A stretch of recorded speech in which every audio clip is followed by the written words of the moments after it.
Alright mates, how's it going? In today's video, it's Chapter 1 of Tides of Darkness by Aaron Rosenberg.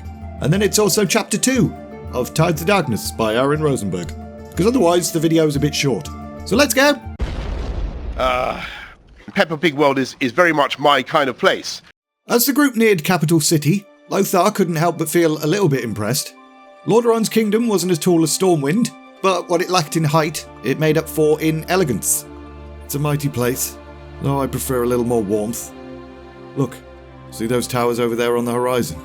That's Dalaran, home of the Kirin Tor and its wizards.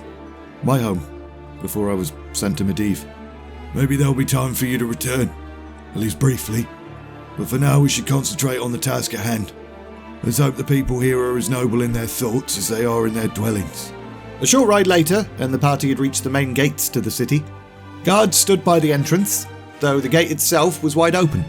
One of the guards then stepped forward, and Lothar noticed the man walk right up to within sword range. Amateurs, he thought.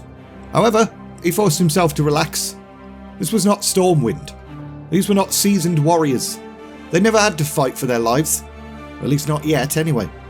Enter freely and be welcome. Marcus Redpath warned us of your arrival, and your plight. You will find the king in his throne room. Thank you. Come, Lothar. I know the way. The group continued, riding through the city streets. Khadgar did indeed seem to know the way. Didn't have to stop to get his bearings or ask passers-by for directions once. They then parked up their horses and made their way up the palace's steps, walked through the courtyard and a bunch of corridors and stuff, until finally they reached the throne room itself. 'Twas an imposing chamber, round, with arches and columns everywhere, and there were several high balconies above.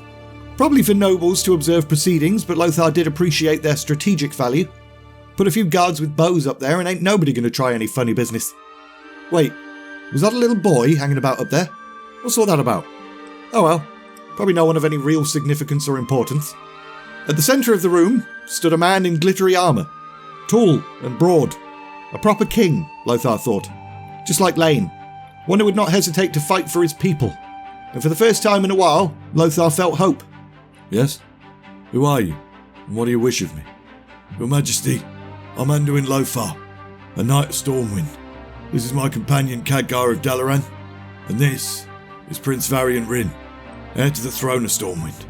There were murmurs and gasps from the observing crowd, but Lothar ignored them and continued. We must speak with you, Your Majesty. It's a matter of great urgency. Of course, Your Majesty. We were grieved to hear of your father's death. King Lane was a good man. We counted him as a friend and an ally. Know that we shall do all in our power to restore you to your throne. Thank you. Now, tell me what has happened. I've always admired Stormwind's strength and beauty. What could destroy such a city? The Horde. The Horde did this. And what exactly is this Horde? It's an army. More than an army. It's a multitude. Enough to cover the land from shore to shore. And who commands this legion of men? Not men. Orcs. Lothar could see the puzzled look on Terenas' face, so he elaborated. A new race, not native to this world. As tall as we are, more powerfully built. Green skin and glowing red eyes. And tusks. You think I lie? Lothar turned to the crowd of nobles and began pointing at different dents within his own armour. This one was made by an Orc war hammer, and this one by an Orc war axe. These foul creatures destroyed my land, my home, my people. So if you doubt me, come over here and say it to my face. Enough. Enough. None here doubt your word, champion. Terenas then fired off a stern look around the room at the nobles, as if to say, any more smirks and I'll fucking murder you. I know of your honour and your loyalty. I will take you at your word. Thank you, King Terenas. I will summon my neighbouring kings. These events concern us all. Your Majesty, I offer you my home and my protection for as long as you shall need it. When you are ready, know that Lordaeron will assist you in reclaiming your kingdom.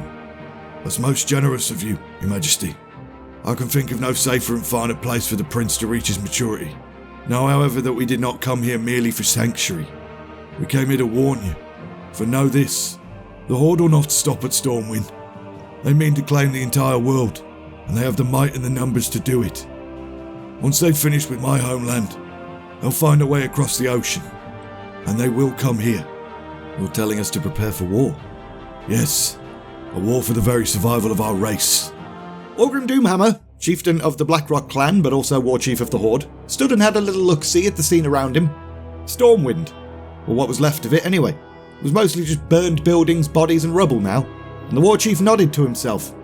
This was good. It had been one hell of a battle. The humans, despite being outnumbered, had fought back with skill and determination. Doomhammer respected them for that. But they still bloody lost though, didn't they? Bunch of losers. The city had been breached, and now this land belonged to the Horde. This rich, fertile land. So like the Orcs' own homeworld had been. Before Gul'dan had ruined it. Bloody Gul'dan. What a prick.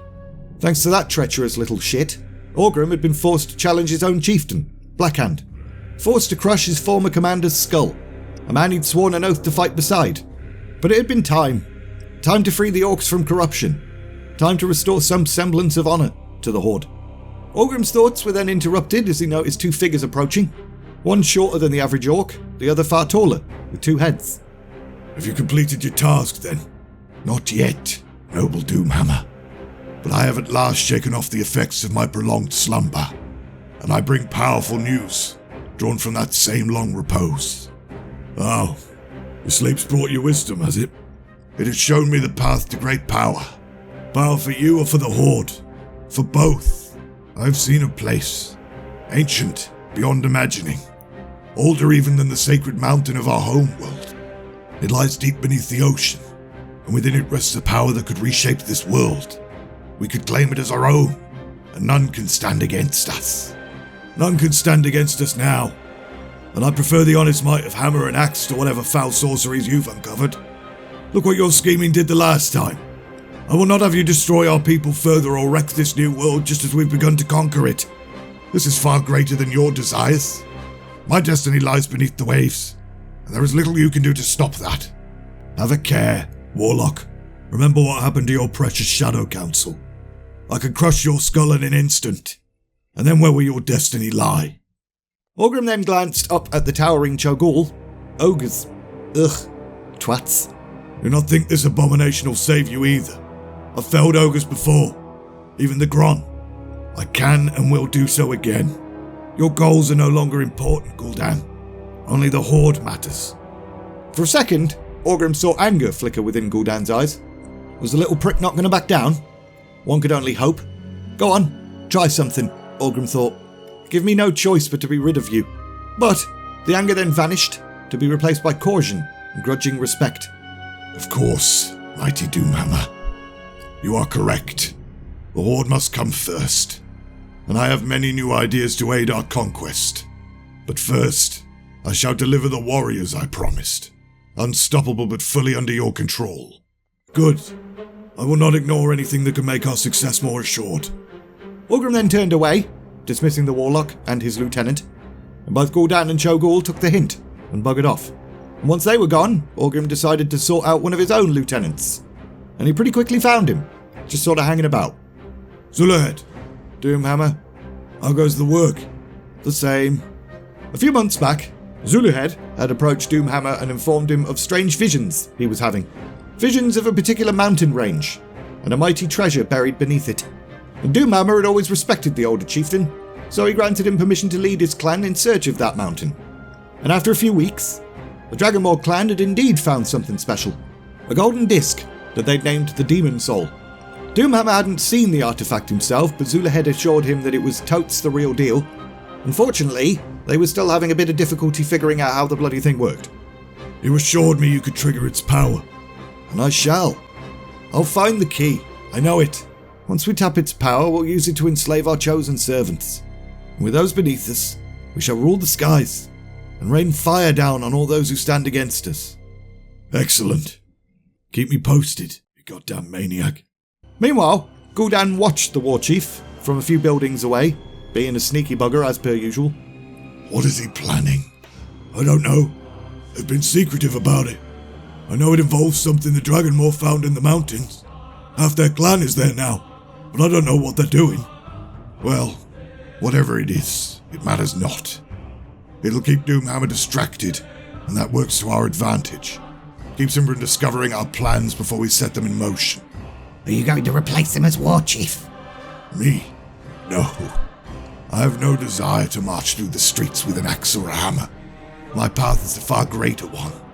I shall meet my foes in spirit and crush them from afar, devour them by the hundreds and thousands.